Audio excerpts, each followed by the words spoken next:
5 cosas que sucedieron después de la muerte de Jesús. Hubo un terremoto. Hubo una respuesta de la creación tras la muerte de Jesús. Leemos que la tierra tembló y las rocas se partieron. La naturaleza misma fue sacudida por la muerte del Hijo de Dios. Mateo afirma primero que la tierra tembló y las rocas se partieron. Este lenguaje implica que esta es una reacción terrestre significativa a los eventos divinos en la cruz. Las tumbas se abrieron. Mateo registra un incidente que no se encuentra en ninguno de los otros evangelios. Las tumbas se abrieron y muchos cuerpos de los santos, el pueblo de Dios que había dormido en la muerte, se levantaron. Después de su resurrección, salieron de las tumbas, entraron en la ciudad santa, Jerusalén, y aparecieron a muchos, Mateo 27, 52-53. Los terremotos pueden dañar las tumbas, ya que estaban talladas en piedra. La resurrección de los cuerpos solo puede atribuirse a la acción directa de Dios, lo que implica que Él está detrás del terremoto. Dadas las características geológicas de Palestina, que se encuentra en una falla sísmica significativa, un terremoto no sería un evento inusual.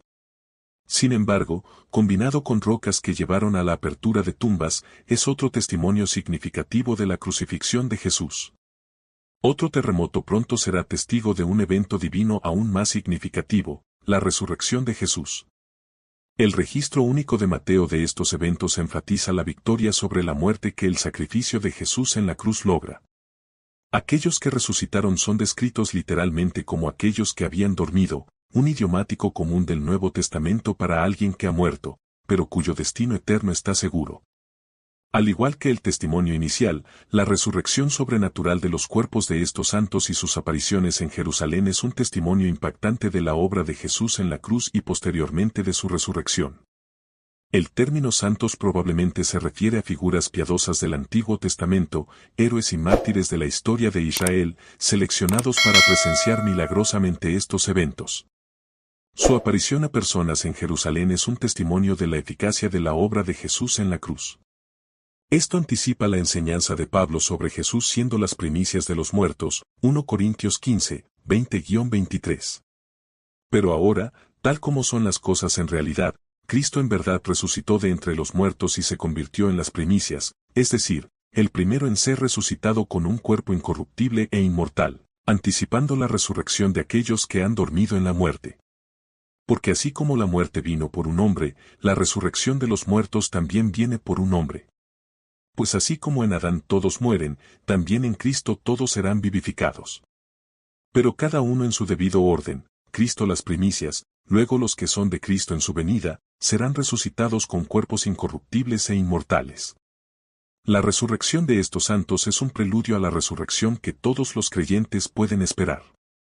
A través de la muerte de Jesús, ha llegado un nuevo día, un día en que la muerte fue derrotada por la muerte y la resurrección a la vida eterna se hizo posible. Nótese que no fue sino hasta después de la resurrección de Jesús que los ocupantes de estas tumbas fueron resucitados y entraron en Jerusalén, donde aparecieron a muchos.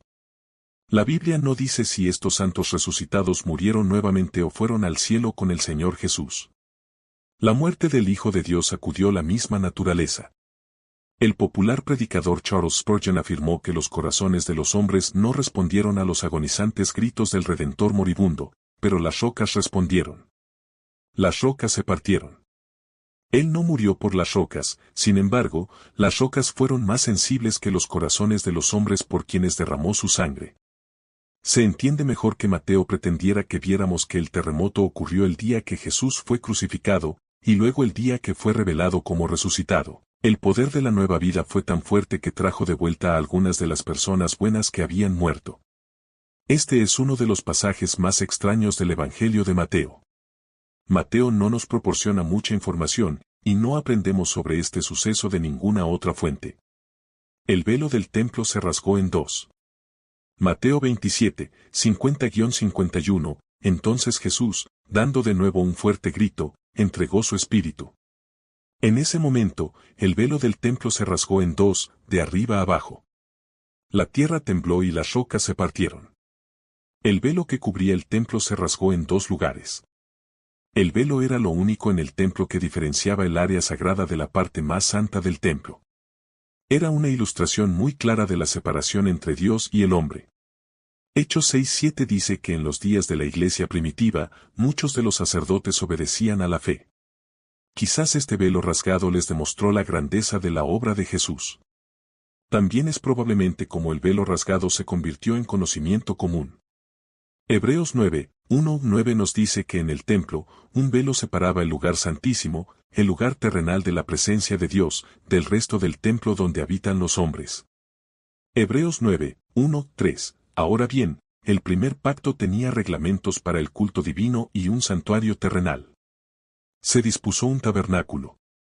En su primer recinto, llamado lugar santo, estaban el candelabro, la mesa y los panes consagrados. Tras el segundo velo estaba el tabernáculo llamado lugar santísimo. El libro de Éxodo enseña que este grueso velo estaba hecho de material azul, púrpura y escarlata, y lino torcido. Ahora Cristo es nuestro sumo sacerdote superior, y como creyentes en su obra terminada, participamos en su sacerdocio superior. Ahora podemos entrar al lugar santísimo a través de él.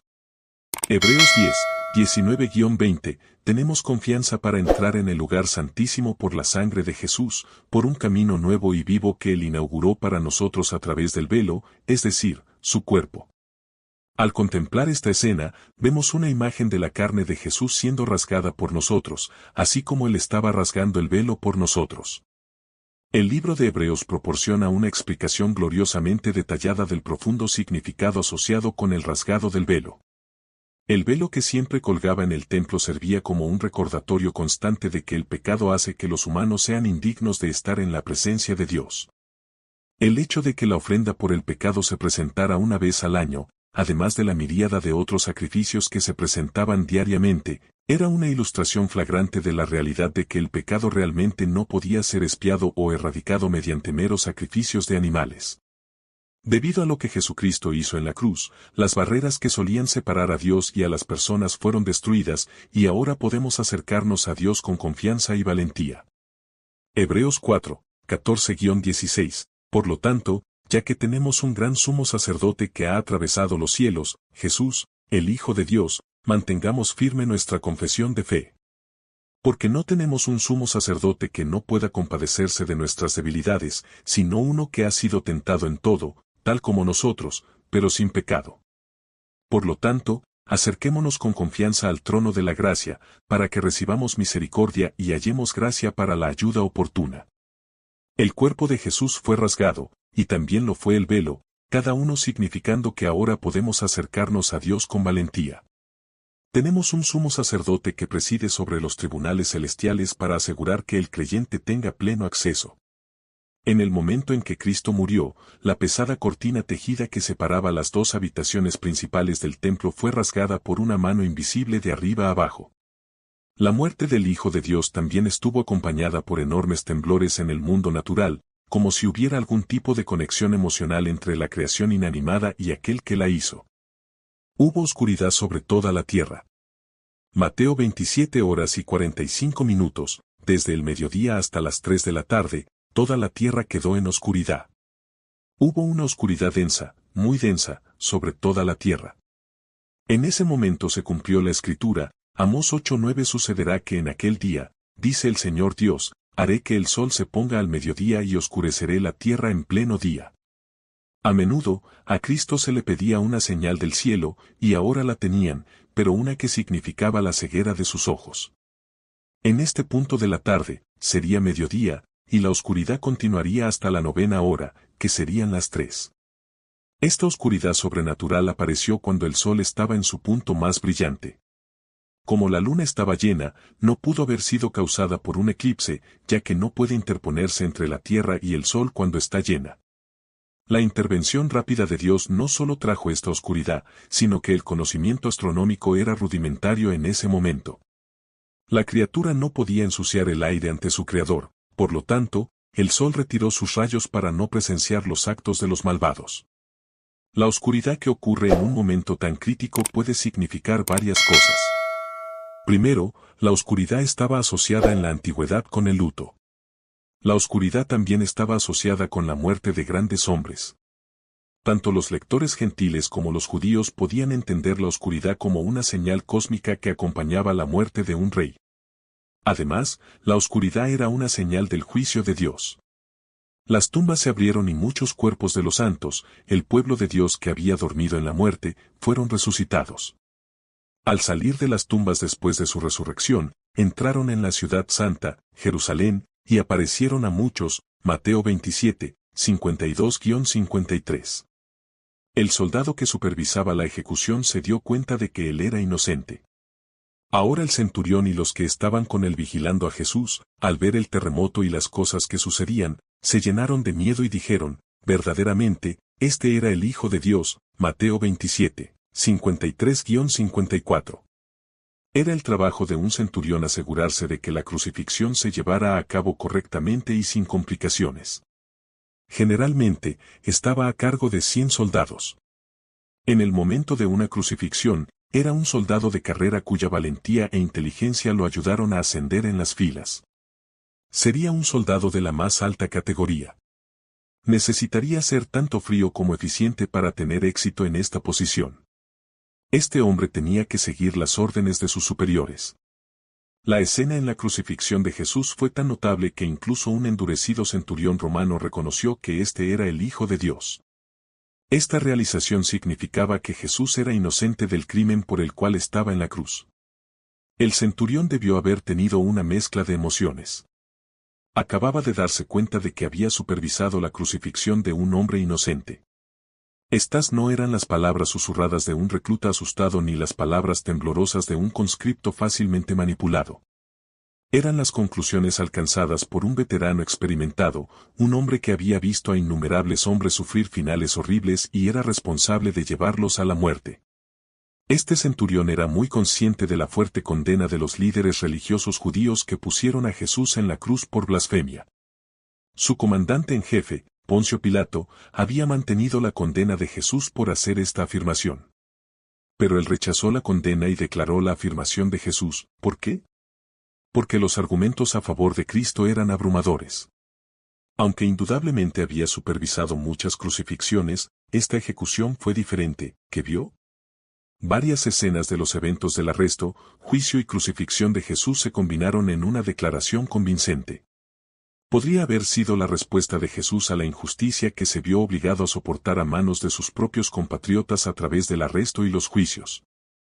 Podría haber sido la respuesta de Jesús a la tortura que sufrió a manos del centurión y sus hombres. Uno podría pensar en la dignidad con la que Jesús respondió a la turba que exigía su sangre. Como una oveja silenciosa ante su matanza, la Escritura no registra ninguna respuesta de Jesús a los gritos de la multitud. Marcos 15, 11-15, pero los principales sacerdotes incitaron a la multitud para que le soltase a Barrabás. Pilato les preguntó de nuevo, entonces, ¿qué haré con el que llamáis el rey de los judíos? Ellos gritaron, crucifícalo. Pilato les dijo, ¿por qué? ¿Qué mal ha hecho? Pero ellos gritaban aún más, crucifícalo. Entonces Pilato, queriendo satisfacer a la multitud, le soltó a Barrabás, y después de azotar a Jesús, lo entregó para ser crucificado. Su preocupación era por su perdón, no por su escape. La misericordia de Jesús hacia las personas que lo rechazaron y los soldados que lo crucificaron, incluido este centurión, es evidente. Su respuesta fue, Padre, perdónalos, porque no saben lo que hacen, Lucas 23, 34-39. Padre, perdónalos, porque no saben lo que hacen. Y echaron suertes, dividiendo sus vestiduras entre ellos. La gente estaba allí observando, pero incluso los gobernantes se burlaban y lo ridiculizaban, diciendo, salvó a otros, sálvese a sí mismo si él es el Cristo, el Mesías, el ungido de Dios, el elegido. Los soldados también se burlaban de él, acercándose y ofreciéndole vinagre, y diciendo sarcásticamente, si realmente eres el rey de los judíos, sálvate a ti mismo. Ahora también había una inscripción sobre él, este es el rey de los judíos. Uno de los criminales que estaban colgados lo insultaba, diciendo, ¿no eres tú el Cristo? Sálvate a ti mismo y a nosotros.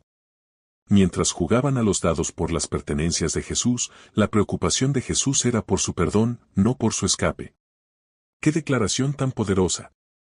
Mateo 27, 35-36, y después de crucificarlo, repartieron sus vestidos, echando suertes. Y sentados, le guardaban allí para impedir cualquier intento de rescate. Si todo esto no lo convenció, vio algo más, la respuesta de la creación.